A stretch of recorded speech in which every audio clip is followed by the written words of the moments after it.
Hello, I'm Assistant Chief Bill Daniels, Fire Marshal for Metro Fire.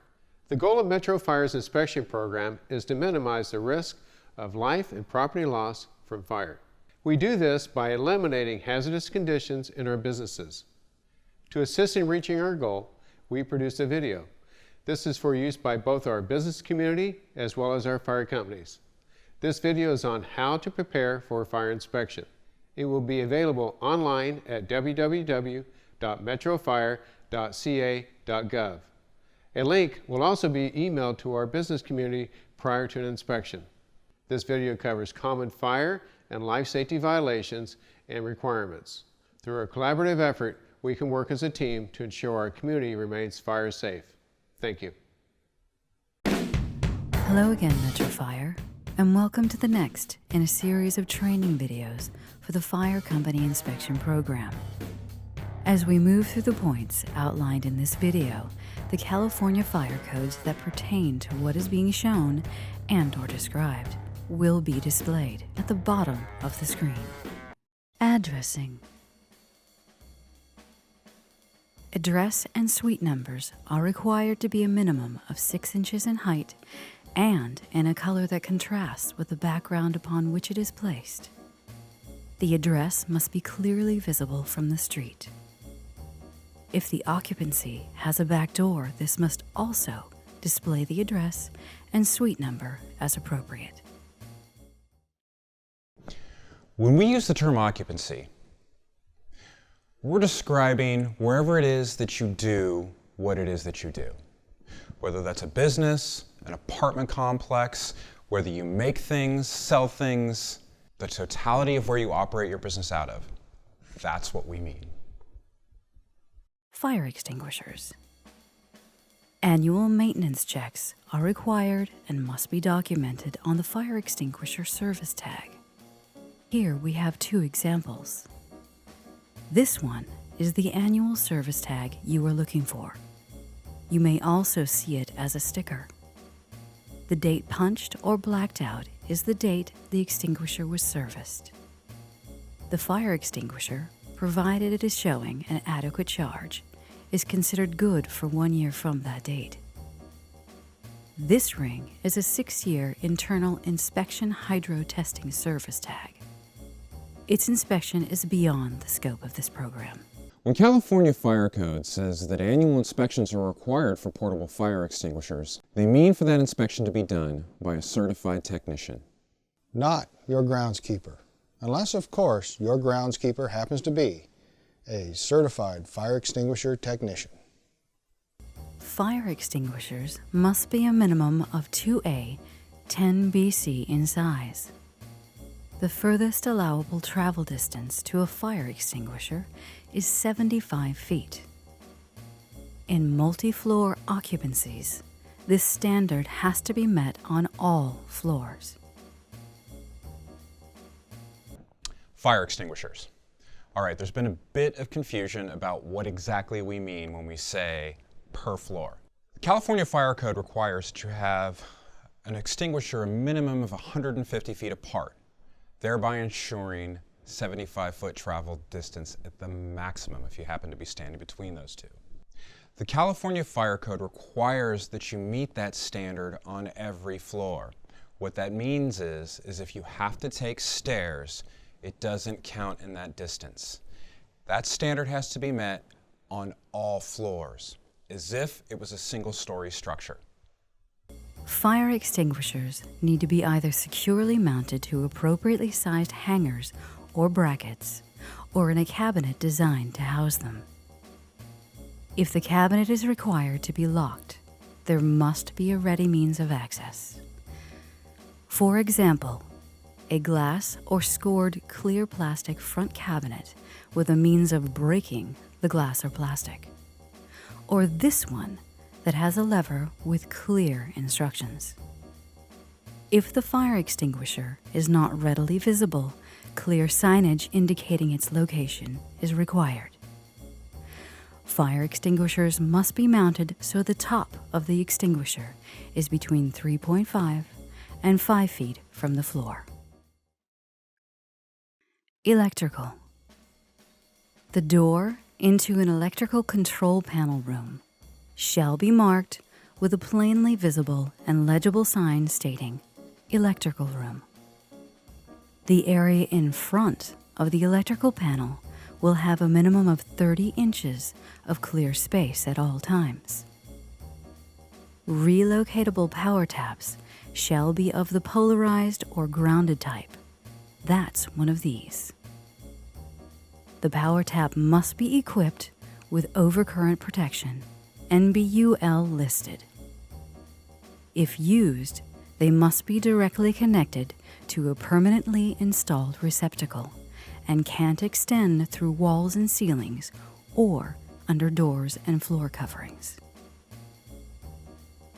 Using multi-plug adapters, such as a cube adapter, unfused plug strips, or any other device is prohibited. If it doesn't have overcurrent protection and has multiple plugs, it can't be used, ever. Extension cords and flexible cords cannot be a substitute for permanent wiring. You can use an extension cord for something you are using temporarily, but you can't use one to reach a permanently placed electrical device. You can use a power tap with a longer cord, provided the device has been designed for this use and has been UL listed. Or you can install a permanent plug where it's needed. Open junction boxes and open wiring splices are prohibited. All switches and electrical outlets must have approved covers. Lastly, no combustible material can be stored in boiler rooms, mechanical rooms, or electrical equipment rooms. Fire lanes. A fire lane has to have a minimum width of 20 feet and a minimum height of 13 feet 6 inches. If the lane is less than 28 feet wide, there is no parking allowed on either side. From 28 to 35 feet wide, parallel parking is allowed on one side. A width of 35 feet or greater will allow parallel parking on both sides of the lane. All raised curbs in a fire lane shall be painted an acceptable red color and marked with the words "No parking, fire lane," lettered in white. Letters must be 3 inches high with a 3/4 inch stroke. Marking must be 25 feet on center, either on the face or the top of the curb. If signage is used in place of red curbs, they must be installed within 3 feet of each end of said red zone and placed a maximum of 50 feet apart thereafter. Exiting. The following section has several examples of approved hardware. These are examples only and do not show the full range of what is allowed. If what you find during your inspections is superficially different, but operates under the same principles and meets the same standards of what is shown, it is also approved. Exit doors must open without a key or special knowledge. Approved hardware. The exits must be readily distinguishable and cannot be concealed by curtains, drapes, or, well, anything. Self-releasing, also referred to as no knowledge or one-action hardware, provides single-motion exiting when the interior lever is turned. Here we have one of our at-bay man doors outfitted with simple self-releasing hardware. The interior side of the lock will always turn, providing single-action opening. In this example, the exterior side is always locked. This is not a requirement. Here is an example with a keypad on the exterior side. What makes this or any other hardware in the category acceptable from the perspective of the California Fire Code is that it provides single motion exiting when the interior lever is turned. interconnected single locking hardware. As you can see, this door has both a lever and a thumb-turn deadbolt for enhanced security. These two elements are interconnected. Pushing down on the lever opens both. This represents the only time a thumb-turn deadbolt is permissible in a business or mercantile occupancy interconnected to a self-releasing mechanism. Interconnected multi-point locking hardware. On the right, we have an older door with its hardware exposed. On the left, we have a newer door outfitted with interconnected multi-point locking hardware. You just can't see it. The top and the bottom both have locking mechanisms. They are interconnected and, in this instance, released by panic hardware. Which brings us to panic hardware, a door latching assembly that releases the latch upon application of force in the direction of egress. Simply put, the door opens when you push on it. Installation of additional locks or latching devices on doors equipped with panic hardware is prohibited, with a single exception. The front or main door or single set of doors of an occupancy can have a double-keyed deadbolt. This is the only instance doors may have multiple non-interconnected locks. If this option is used, it is required to have a sign above the door that states, "This door to remain unlocked during business hours." Security doors or screens. Using a security screen on the outside of a door, as is shown, is permitted. However, there can be no latching or locking hardware on said security door. Additionally, the security door cannot be mounted on the interior of the occupancy. Electromagnetic locks. Doors that are permitted to be electromagnetically locked must default to unlocked with the loss of power. Gates. If there is a gate in the exit path, like this one, it has to conform to the same standards as any other exit door. It must open without a key or special knowledge. Furthermore, if this door has panic hardware, then the gate needs it as well. If the doors in the exit path have panic hardware, then every subsequent door is required to have the same. Exit signs. Exit and exit access doors must be marked with approved exit signs readily visible from any direction of travel. It is mandatory for the path of egress travel to exits and within exits to be marked by readily visible signs, clearly indicating the direction of travel when the exit or path of egress is not immediately visible.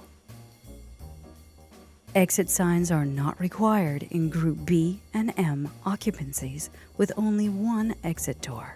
Hi, Gordon here with Metro Fire. Today we're going to talk about laundry rooms.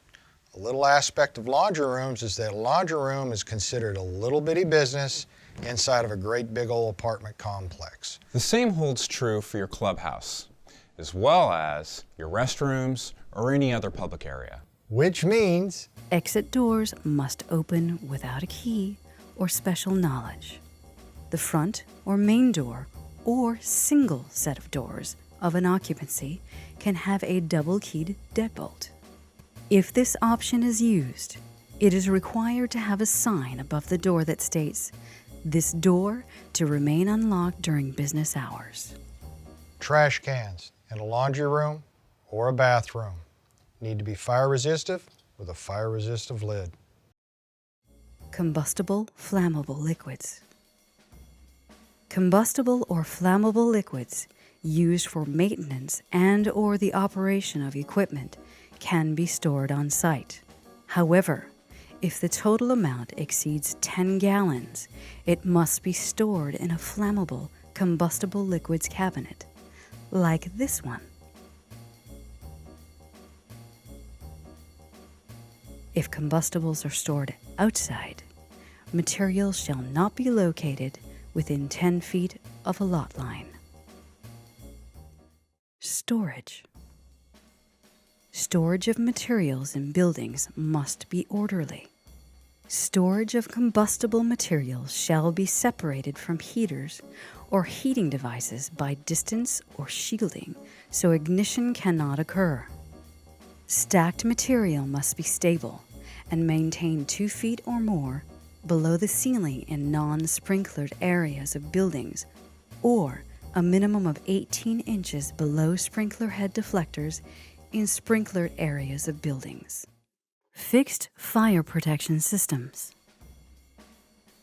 Fire sprinkler and fire alarm systems must be maintained and serviced in accordance with Title 19's prescribed time intervals. Control valves for fire sprinkler systems must be secured in the open position with a breakaway padlock. Unobstructed access to fire hydrants shall be maintained at all times. A 3-foot space must be kept clear around the circumference of fire hydrants. Dumpsters and containers with an individual capacity of 40.5 cubic feet or more shall not be stored inside buildings or placed within 5 feet of combustible walls, openings, or roof eave lines. Knox. Low level or a green Knox switch and a click-to-enter device are required on all new automatic vehicle access gates. On older automatic vehicle gates, there may only be a Knox switch. This is acceptable. All locked manual vehicle gates must have a Knox padlock, regardless of age. A low-level Knox box is required on all locked pedestrian gates on the perimeter of the property. High-level or a red Knox box is required on all buildings that have fire suppression systems of any kind or a fire alarm. The Knox box shall be mounted 5 feet above the finished door landing.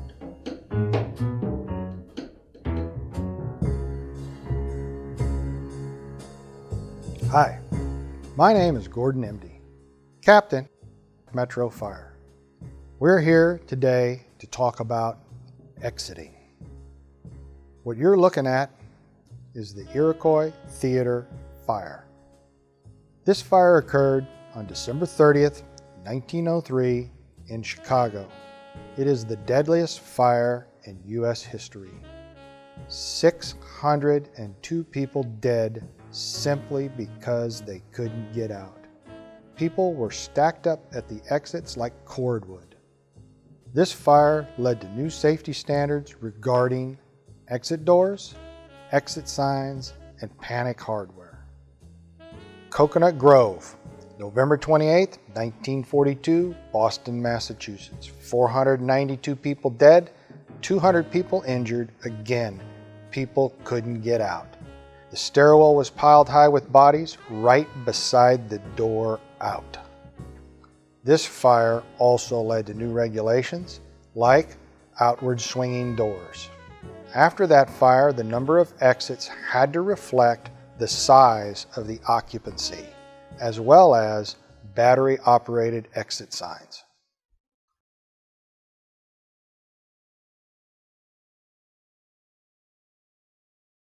The Station Nightclub, Rhode Island, February 20th, 2003. 100 people died, with another 320 people injured.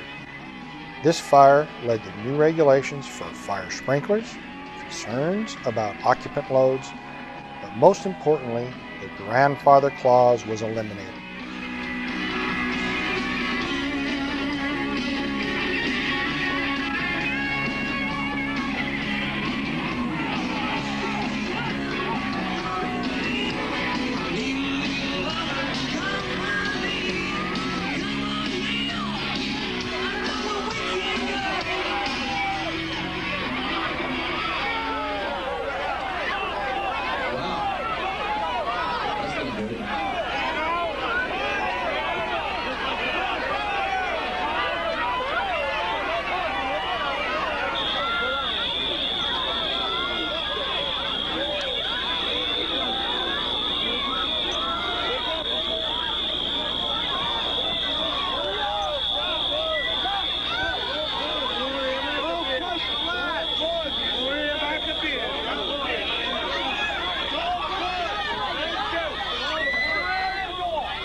When we at Metro Fire began this project, we asked several business owners what information they wanted. Far and away, the question we heard the most was, where did the fire code come from? They are born of tragedy. Every fire code is an epitaph. Our goal is to increase understanding for everyone, for the business community, as well as the fire service, to better protect, or better yet, prevent the next tragedy from being yours or ours.